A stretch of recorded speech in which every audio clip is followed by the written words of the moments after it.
Hai Sobat Bulog, saya Sulistiawati, peneliti Madya Perumbulog.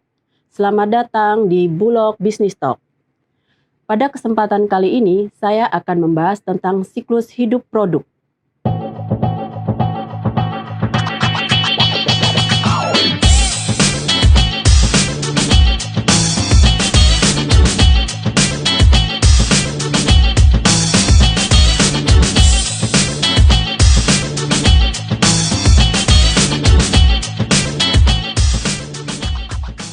Produk adalah sesuatu yang dijual oleh perusahaan kepada pembeli.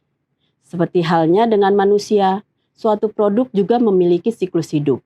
Akan tetapi, siklus hidup manusia terbatas, sedangkan siklus hidup suatu produk tidak terbatas. Siklus hidup produk ini merupakan suatu konsep penting yang memberikan pemahaman tentang dinamika kompetitif suatu produk.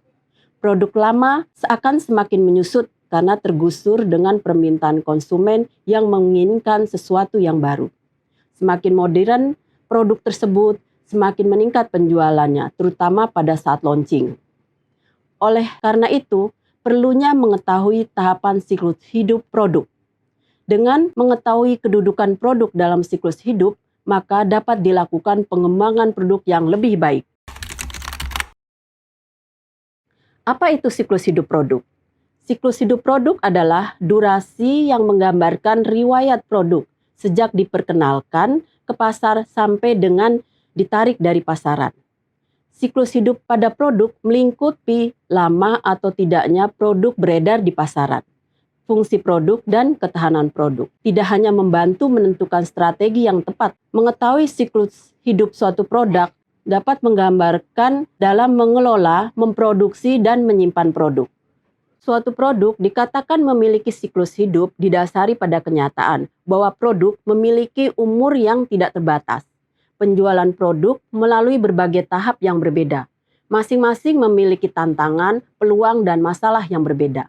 Laba naik turun pada berbagai siklus hidup. Produk memerlukan strategi, pemasaran, keuangan, manufaktur, pembelian, dan sumber daya manusia yang berbeda dalam tiap tahap. Tahapan siklus hidup produk. Setiap siklus yang ada akan menghadapi situasi dan kondisi yang berbeda, sehingga tantangannya pun akan berbeda di setiap tahapan. Siklus hidup produk terdiri dari 4 tahapan, yaitu pertama, tahapan pengenalan, di mana produk baru diperkenalkan. Hal ini ditandai dengan penjualan yang lambat, harga produk yang tinggi, kelambatan perluasan kapasitas produk, kelambatan penyediaan produk untuk konsumen, terutama dari distribusi melalui pengecer, masalah teknis yang belum dapat diatasi, serta keseganan konsumen untuk mengubah pola kebiasaan. Yang kedua, tahap pertumbuhan, produk diperbaiki dan distandarisasi. Hal ini ditandai dengan penjualan yang meningkat secara cepat, harga tetap mungkin turun sedikit. Produk dapat diandalkan, perbaikan produk, bahkan menambah kelengkapan produk, di mana konsumen membeli dengan sedikit desakan. Yang ketiga, tahap kedewasaan, produk matang dan keandalan dalam performan.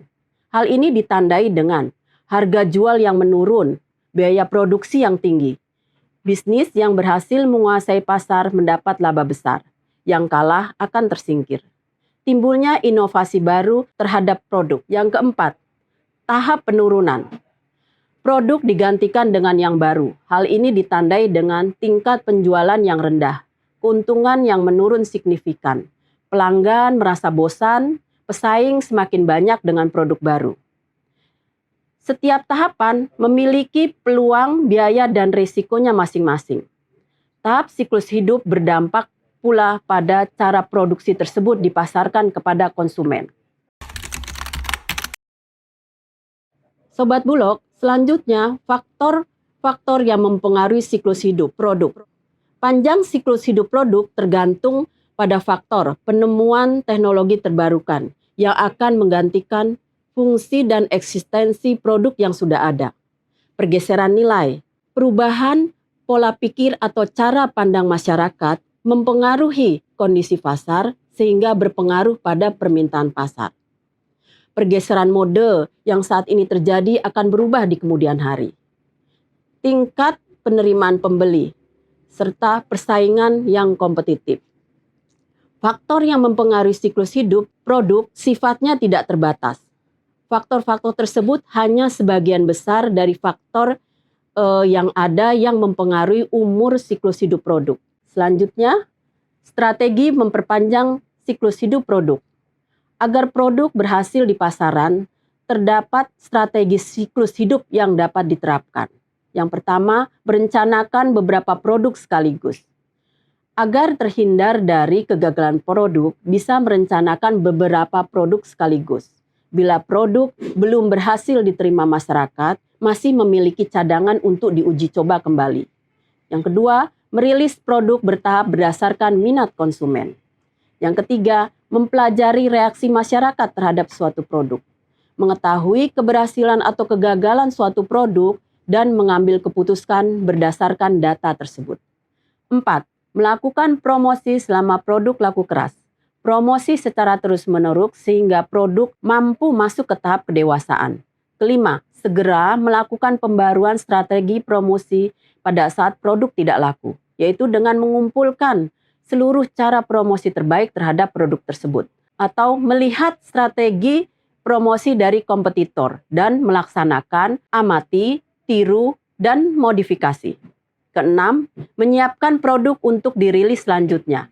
Melakukan inovasi produk untuk dirilis berikutnya sehingga membawa suasana baru terhadap produk, sehingga minat konsumen dapat tumbuh kembali. Sobat Bulog, seiring dengan perkembangan zaman, kebutuhan yang terus meningkat dan persaingan yang kompetitif, setiap produk pastinya akan mengalami perkembangan. Siklus hidup produk yang dipahami dan dikelola dengan baik akan membantu mempertahankan produk yang menguntungkan dan menghentikan produk yang tidak menguntungkan. Memastikan bahwa pengenalan, pengubahan, dan penghentian suatu produk dilakukan dengan cara yang tepat. Dan juga membantu terus bertahannya sebuah bisnis di tengah berbagai perkembangan yang ada. Demikian Sobat Bulog, pembahasan yang dapat saya sampaikan mengenai siklus hidup produk. Sekian, terima kasih. Sampai jumpa kembali di Bulog Business Talk berikutnya.